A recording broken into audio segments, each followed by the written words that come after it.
You once said, the most dangerous person is one who is articulate. What would you recommend to one who wants to learn to speak in a more articulate manner?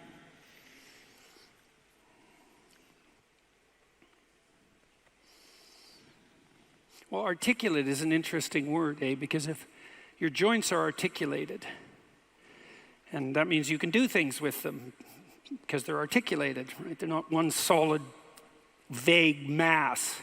They're differentiated. And someone who's graceful is articulated and compelling because they're articulated. And speech is a form of articulation in that manner because the act of speech itself is extremely complicated. It's a very complicated motor activity, right? It's a very complicated action to dance with your tongue, let's say.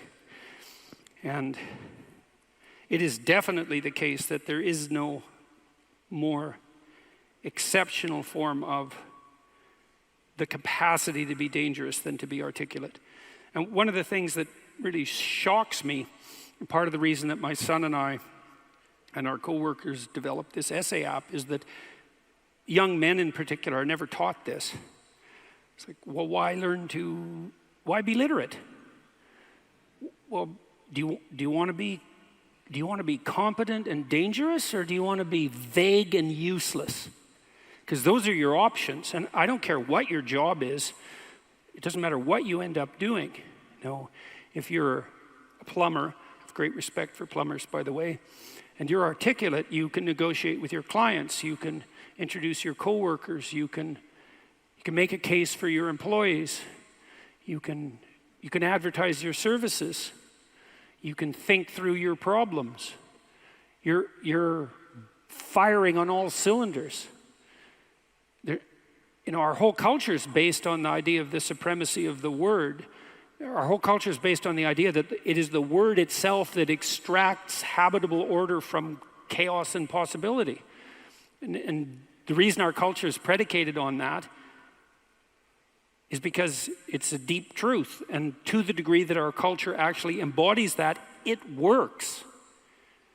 So it's a great thing to be articulate.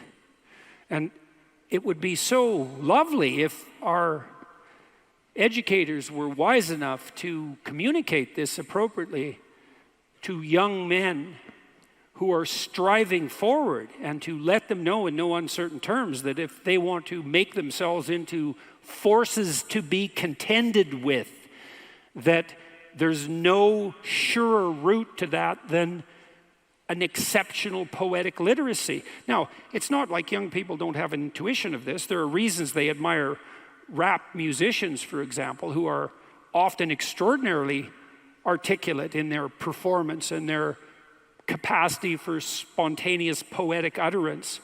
And certainly the greatest people I've met, including great warriors, you might say, are great in no small part because they're articulate. I know a former special services, special operations soldier, Jocko Willink. Some of you might know about Jocko.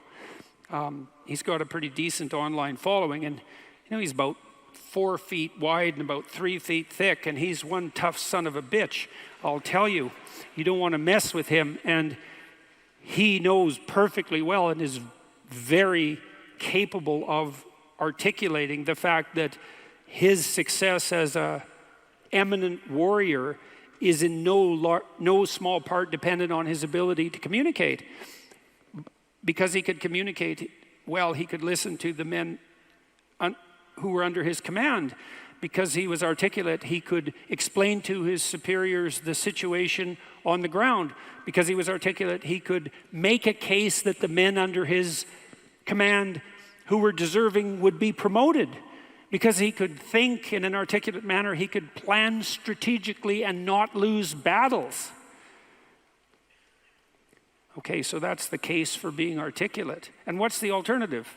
You want to be inarticulate? You want to say and like and and pause and stumble and be unable to formulate a strategy, be unable to elucidate a vision, be unable to compel? and convince other people, to entice them with your articulated vision of what might be? You want the opposite of that? Why would you want that? You would choose awkwardness over grace? It's preposterous. It's beyond foolish.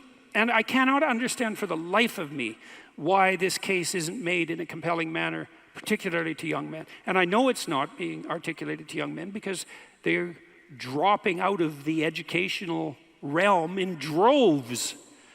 And it's unbelievably sad. So, how do you become articulate? Well, by paying attention to what you say. That's a good start. And what do I mean by that? I mean, pay attention to what you say. So you can think of this as an analogy. So imagine that you're trying to walk across a swamp, and the swamp is murky, but you know there's a path. You know there's a path of stone under the water, but it twists and moves. And if you stay on the path, you won't drown. The crocodiles in the swamp won't devour you. And as you walk forward, you can feel with your next step where the stone might be. And then you feel it's solid. Then you take that step, and then you do the same thing with your foot again. You search, and you find out what's solid, and you step on it, and you move forward in that manner. That's what you do with your words. It's the same thing. You feel, and you feel, is this the right word? Is the fact that I'm uttering it putting me together and making me intact and stronger, or is it tearing me apart and making me dissolute and weak? And you can learn to do that. I learned this in part from reading Carl Rogers, who's a great clinician, and Rogers believed that the integration of language and action was a necessary precondition for operation as an effective clinician, that you had to align what you said with who you were, and that one of the things that your clients would be evaluating you for was that capability.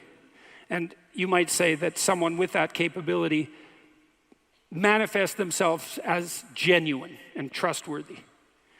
And more than that, I would say also as compelling and interesting, although that can be gamed. But the entire combination that emerges out of the domain of articulate communication can't be gamed. It's not easily. You feel your way. I noticed 40 years ago when I started thinking these things through that much of what I said actually made me feel weak. I didn't know why exactly, but sometimes some of the things I said didn't have that effect. They weren't accompanied by a sense of shame, let's say. They weren't accompanied with a sense of vulnerability. They were solid.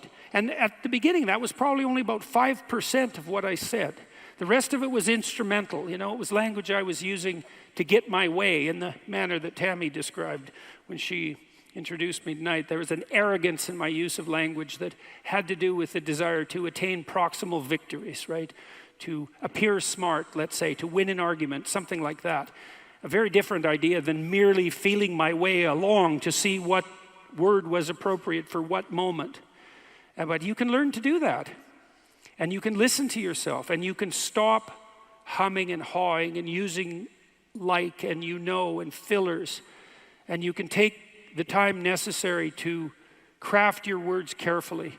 And you can practice merely saying what you believe to be true. And you can read. And you can read great writers. And you can write. And you can write about what you think about the problems that obsess you.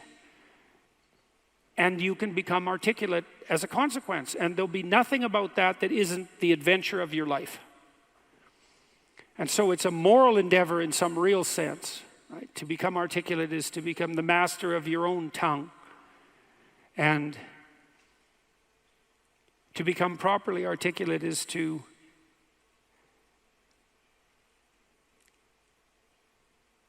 make the word divine and to treat it in that manner and to decide whether or not you believe that it is the case that the divine word creates the order that's habitable and good. And if you do believe that, well, if you don't believe that, then what do you believe? And if you do believe that, well, go all in. See what happens. See what happens if you become articulate.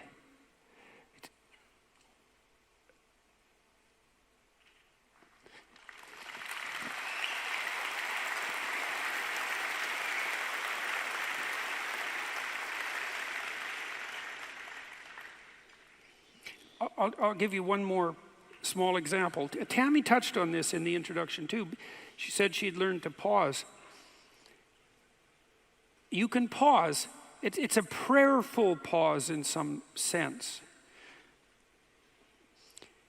When you're in a discussion with someone, you can ask yourself, they might present you with a question or a conundrum or a proposition, and instead of responding with what you know to be right, so to speak, you could just ask yourself, what do I actually think about that? But it has to be a real question. It has to be the kind of question that you'd pose to someone you didn't know. It has to be a question predicated on the idea that you might not know who you are and that you could ask. And so someone will present you with a question, you think, okay, what do I think about that? But you have to want to know the answer, and then the answer will make itself known, because that's how thought works, and then you can just communicate that answer. And if you do that, you'll be interesting right away. You'll be interesting to the person that you're talking to. And if they do that to you, they'll be interesting too. And then if you both do that, you'll have an interesting conversation. And if you have an interesting conversation, you'll both grow as a consequence. And that's actually the pathway to growth. And you just wait. You can wait. You can open yourself up to the possibility that what needs to be said will make itself manifest, if that's what you are striving for, if that's what you're asking for. And then you can merely communicate that. You have to abandon instrumentality to do that. So one of the reasons Joe Rogan is so successful, by the way, is that that's what Joe does. He just asks questions. He isn't trying to get something from his guests. He's not trying to become more famous. He doesn't need any more money. There's no instrumental utilization of language in his discourse. He's just a humble lunkhead, in the most profound sense, who would like to know more than he knows, and who asks all the stupid questions he can think up. And it turns out that he's actually very, very smart and very well educated now, after talking to hundreds and hundreds of people and listening. And so the stupid questions he asks aren't stupid, and they're questions that are shared by virtually everyone who's listening. And he takes his listeners along on this process of exploratory endeavor, and it's the pathway to success. And the same thing can be true of your life. The pathway to success is much,